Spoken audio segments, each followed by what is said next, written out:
Aujourd'hui, ça sera réservé à la suite de la migration des données.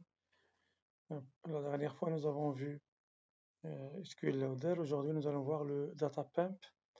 Le DataPump, c'est un utilitaire parmi les premiers utilitaires d'Oracle qui permet l'exportation et l'importation de données, soit au sein de la même base, soit entre deux bases de données Oracle. Comment il fonctionne cet utilitaire? Il permet de copier le contenu logique d'une base de données dans un fichier de transfert Oracle qui peut être au format binaire ou bien au format DataPump, qui est la nouvelle version de DataPump. Donc cette copie va se faire au niveau du disque pendant l'exportation et après donc pendant l'importation il y aura la lecture de ces fichiers pour la recréation des objets. L'homologique est recréée et il y a un lien direct entre les deux, ça veut dire que le contenu logique, c'est quoi exactement? Ce n'est pas la même chose que Herman, qui permet de copier de sauvegarder les données, après on les restaure. Là non, là vous allez exporter tout le contenu, la structure et les données. La structure, ça veut dire l'ordre de création des objets. Et comme ça, il va les recréer pendant l'importation. Donc l'avantage, bien évidemment, par rapport à Herman, c'est que cet utilitaire permet de faire des tâches que ne peut pas faire par exemple Herman, comme juste l'exportation d'une table, bien d'un schéma, hein, chose que vous ne pouvez pas faire dans le cas de Herman. Mais Herman reste toujours le principal outil de la sauvegarde et de la restauration et de la récupération, bien évidemment. Mais avec cette solution DataPump, vous pouvez par exemple prévoir des solutions à quelques objets qu'on va le voir. Donc l'exportation, c'est l'équivalent, à vrai dire, au backup de Herman. L'importation, c'est l'équivalent de restore and recover. Donc exporter pour qu'on puisse faire l'importation. Les deux instructions qui font ça, donc c'est export DataPump et import DataPump. Avant, il n'y avait pas le DataPump, la notion de DataPump. Maintenant, avec parce qu'il y avait juste les formats binaires. Donc à partir, je crois, de la version 11G, on a passé à la version DataPump qui est plus rapide. Bon, qu'est-ce qu'on peut faire avec cet utilitaire? On peut exporter et importer soit toute la base de données, ça va prendre un peu de temps, bien évidemment, parce qu'il va exporter le tout, le contenu logique, exporter ou importer les tables space, les schémas et les tables. Donc nous allons voir les paramètres qui permettent de faire ça. Donc pour les bases de données complètes, nous avons le paramètre full qui permet de faire l'exportation et l'importation complète. Table space, c'est pour les tables space. Et schéma, c'est pour les schémas. Et table, c'est pour les tables. Donc on va retrouver ces paramètres-là dans les instructions de l'exportation et de l'importation. Et on va commencer maintenant par l'exportation. Le premier exemple de l'exportation, puisqu'ici on a 4 cas, d'accord? On va voir 4 exemples d'exportation avant de passer à l'importation. Donc on va exporter dans le mode de la base de données complète. On va utiliser le mot full, le paramètre full. Alors pour cela, il faut faire une petite préparation. On va créer un dossier qui va abriter le fichier qui contiendra la copie logique. Donc je vais revenir à l'exportation permet de créer une copie logique sous forme d'un fichier DataPump qu'on peut transférer soit dans une autre base de données, soit on peut l'utiliser dans la même base. Et pendant l'importation, il y aura la lecture de ce fichier et la recréation des objets demandés. Donc on va créer un dossier, on va se connecter en tant qu'administrateur et créer un utilisateur qui va faire cette opération de l'exportation. Sinon, vous pouvez utiliser l'administrateur système ou bien système surtout. Donc on va créer un utilisateur avec un mot de passe. Oui, après il faut créer un directory qui fait référence au répertoire qui vient d'être créé, parce que dans la syntaxe Oracle de l'exportation, on ne peut pas mentionner un chemin, on mentionne un objet Oracle qui représente ce chemin. On va donner le droit de lecture et d'écriture à cet utilisateur répertoire. Et puis ça c'est important, il faut octroyer à un utilisateur qui n'est pas administrateur le privilège DataPump Export Full Database pour qu'on puisse faire l'exportation de la base de données à cet utilisateur. Une fois on fait ça, on peut passer à l'utilitaire. Bien sûr, il faut quitter l'SQL+, pour aller vers le système d'exploitation. On va écrire l'instruction suivante. Export DataPump, on va spécifier l'utilisateur avec son mot de passe, directory avec l'objet qui vient d'être créé, DataPump file, le fichier qui va abriter la copie logique avec l'extension DMP, c'est obligatoire, puis le fichier log file qui va abriter le résultat de l'exécution de l'exportation. Et puis le paramètre dont j'ai parlé qui est un full, donc bien sûr on va voir les autres aussi, full égale à yes. Donc quand vous mettez full égale à yes, ça veut dire que vous allez exporter toute la base de données. Voilà, c'est une simple instruction, mais il faut juste préparer le répertoire qui va abriter le fichier de copie. Donc ce fichier-là, on peut l'utiliser après pour importer toute la base si on la perd par exemple. Mais bien évidemment, maintenant, nous avons Herman pour la base de données. C'est plus pratique. Par contre, le DataPump, il est très pratique pour les autres options qu'on va voir. Le deuxième exemple, c'est l'exportation des tables space. On va faire la même chose. On va créer un dossier qui va abriter le fichier contenant la copie logique. On peut exécuter une requête qui va afficher les tables space pour choisir quelle table space vous voulez exporter.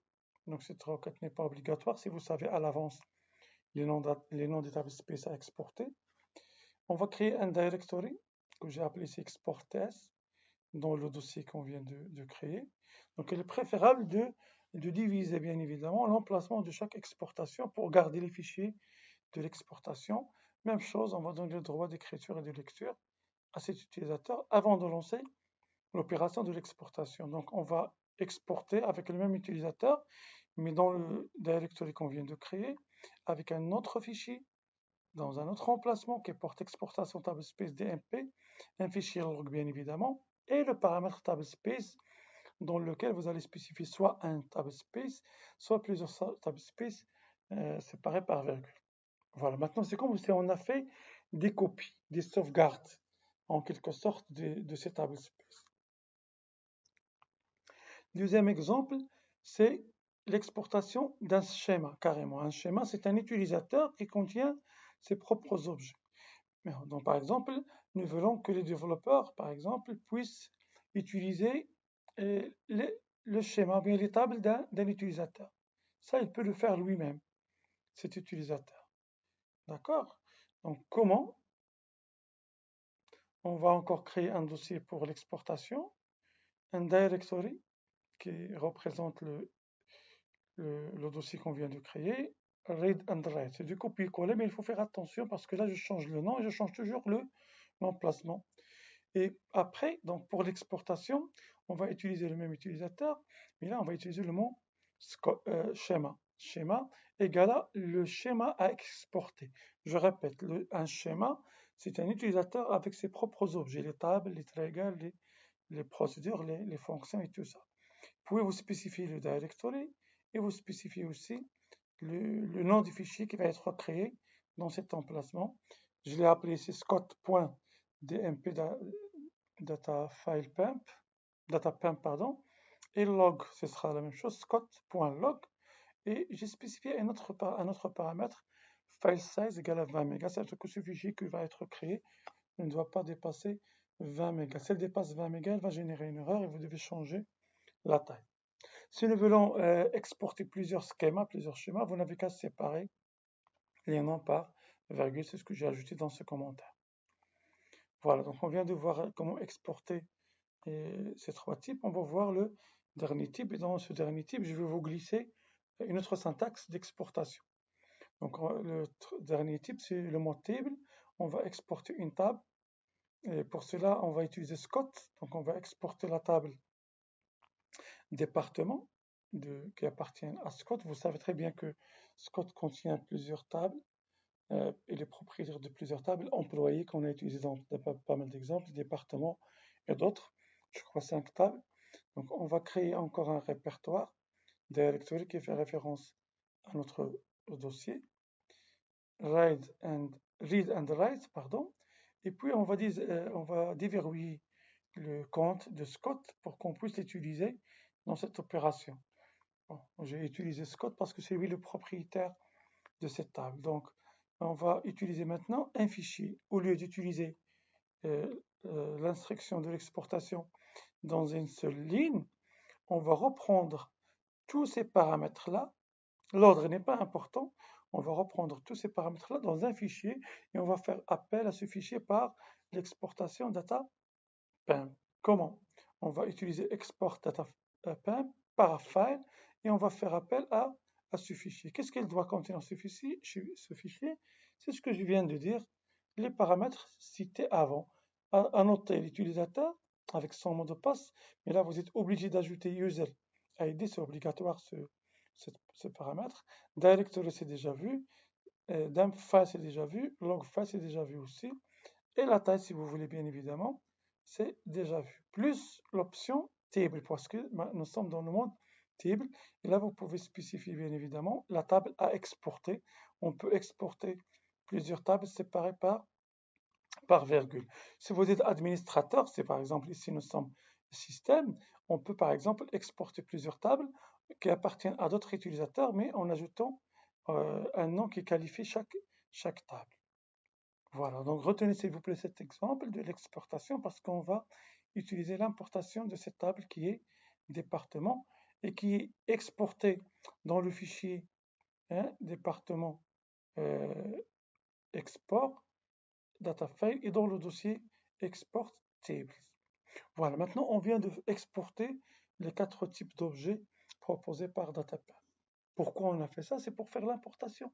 Pourquoi on fait les sauvegardes? C'est pour faire la restauration et la récupération. C'est ce que nous allons faire avec DataPimp. On va commencer par l'importation d'une table sous forme d'une copie. On vient juste de vous montrer l'exportation de la table département de Scott. Je vais maintenant avoir une copie.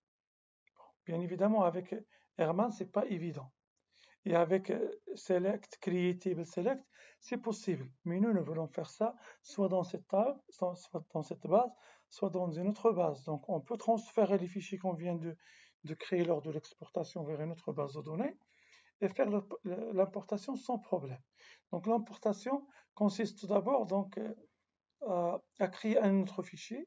Donc je vais cette fois-ci travailler avec un fichier que je vais nommer comme ici. Donc là je vais pas souligner ça, mais j'ai créé un fichier contenant ces options que j'ai appelé exportation des part.par et que j'ai utilisé pendant l'exportation. Soit vous utilisez toutes les options dans une seule instruction, soit vous les allez regrouper dans un fichier et faites appel avec par file. C'est ce que je vais faire dans le cas de l'importation. Je répète, je vais faire maintenant l'importation d'une copie d'une table qui est déjà exportée. Bon, là, je me connecte en tant copropriétaire de mes objets, mais je ne trouve pas la table département copie, table inexistante.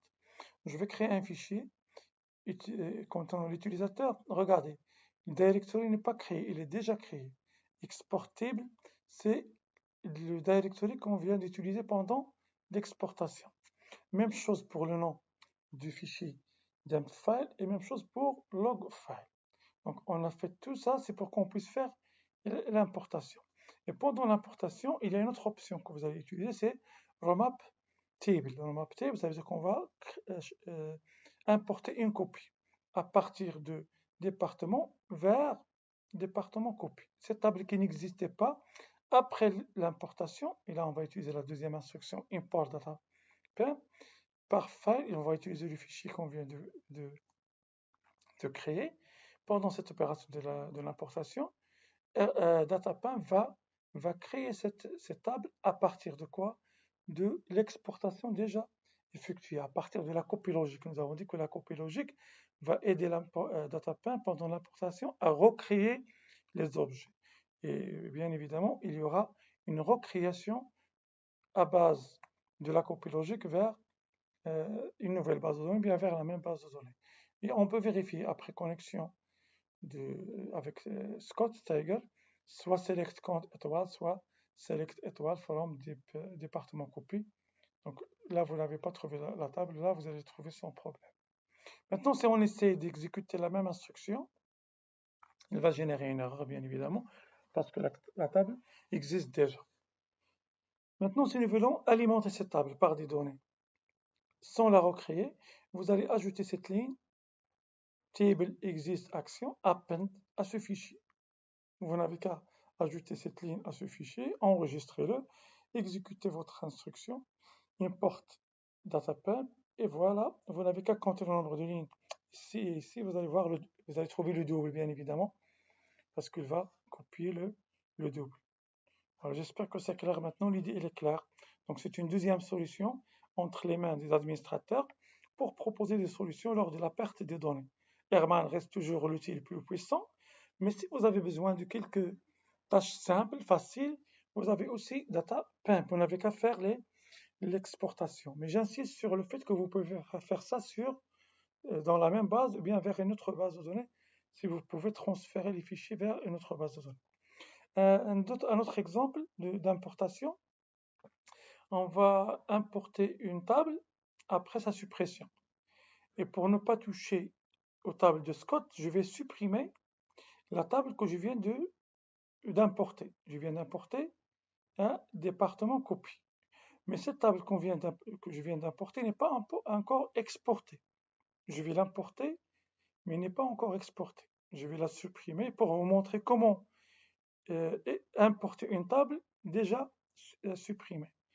Mais cette table que je viens de copier, d'avoir après l'importation, n'est pas encore exportée. C'est pour cela que tout d'abord, on va créer un fichier dans lequel on va exporter département copie dans un fichier que j'ai appelé ici copie. C, j'ai ajouté seulement C, mais j'ai gardé toujours le même dossier. Donc, on va exporter cette table. Une fois elle est exportée, on peut la supprimer sans problème. D'accord? Une fois supprimée, elle n'existe pas. Mais là, je vais l'importer avec import datapimp. Bon, là, j'ai pas utilisé un fichier, j'ai utilisé une seule instruction qui fait référence au fichier de log et fichier datapimp qui vient d'être utilisé lors de l'exportation. Si on compare maintenant importer une copie et importer après suppression, c'est presque la même chose. Sauf que ici, dans le premier exemple, on a fait l'importation à base d'une table exportée pour avoir une copie. Mais là, on a fait l'importation parce qu'on a perdu une table qui est déjà exportée. Voilà, c'est ça la différence entre les deux. Un autre exemple d'exportation, c'est l'exportation carrément d'un schéma. Nous voulons par exemple importer un schéma. Et pour cela, on va utiliser remap schema. N'oubliez pas qu'on a déjà utilisé, on a déjà exporté, on a déjà exporté le schéma Scott dans le fichier Scott DMP, d'accord, et Scott log, et dans le dossier et exportation schéma. On va essayer maintenant d'exploiter cette exportation pour importer un utilisateur. Mais là, j'ai besoin d'un autre utilisateur. Donc, c'est la même chose que département copie, sauf on va pas faire ici l'importation d'une table, mais l'importation d'un schéma. Mais dans cette importation, vous avez trois options. Vous avez tout d'abord remap schema pour choisir le schéma à importer et quel est le nom du schéma qui va être propriétaire de ces objets-là. J'ai dit qu'on a une option importante qui s'appelle Content. Et dans Content, vous avez ces options 3. Soit vous allez importer seulement les métadonnées, comme ici par exemple, un utilisateur a besoin des tables vides pour tester une application. Ou bien vous pouvez utiliser l'option les données seulement, ou bien le tout. Là, j'ai choisi, dans cette instruction, les métadonnées en ligne. J'ai besoin juste des tables vides. Et après, vous allez faire l'importation. Je vais importer soit avec l'utilisateur Scott, soit avec l'administrateur. On fait référence au dossier, on fait référence au fichier contenant la copie logique et on va lancer bien sûr l'importation. Et pendant l'importation, ce schéma va être créé, quand vous allez le vérifier bien évidemment, et vous allez vérifier la taille des fichiers. Vous n'allez trouver que des 0 lignes parce qu'on a opté pour la structure mais pas pour les données. Après, vous pouvez ajouter bien sûr dans la même instruction data only pour ajouter les données, ou bien all pour la première fois pour créer le tout, la structure et les données. Voilà, j'espère que c'est clair. Ça, vous ne pouvez pas le faire avec Herman. Si je vous demande de créer des tables vides d'un schéma, c'est pas évident donc avec Herman. Donc vous avez bien sûr le DataPump qui fait ça sans problème et d'une façon très rapide. Chose que vous pouvez faire toujours, je répète, dans la même base ou bien dans une autre base de données. Donc le dernier exemple, c'est le clonage, c'est la même chose. Donc c'est la même chose. Donc au lieu que j'utilise le métadonnées en ligne, je vais utiliser le all. Mais cette fois-ci, je vais, par exemple, je vais supprimer carrément l'utilisateur. Donc on va supprimer Scott. Donc on va supprimer Scott avec cascade qui supprime l'utilisateur et ses objets. Et bon, ce qui est entre crochets là, c'est pas obligatoire. C'est une écriture qui garde la compatibilité avec les dernières versions. Maintenant, avec Enjeu, on n'a pas ce problème. Donc, vous allez juste supprimer l'utilisateur, le schéma, et vous allez utiliser l'importation. La même importation. Mais là, on va remplacer que le contenant avec all, d'accord? Et pour le schéma, on va utiliser Scott. Ce n'est pas comme ici. Si vous voulez avoir une copie, d'accord, vous devez ajouter romap schema, le nom du schéma et le nom de la copie. Par contre, là, vous allez utiliser juste schema Scott et content égale à all. Et cette instruction va recréer le Scott qui vient d'être supprimé parce qu'on a utilisé l'exportation déjà faite. Voilà en gros donc le cours de la migration basée sur le DataPump. C'est une deuxième solution qui permet l'exportation des objets, soit la base, soit les tables space, soit les utilisateurs, soit les tables. Et vous pouvez après faire l'importation. Donc les exemples que vous avez ici, ils ne résument pas bien sûr le tout, parce qu'il y a aussi d'autres options, mais je vais les ajouter dans la partie pratique pour la semaine prochaine. Donc la semaine prochaine, vous aurez une vidéo qui reprend ces exemples-là avec d'autres exemples. Voilà, donc si vous avez des questions, n'hésitez pas à me contacter.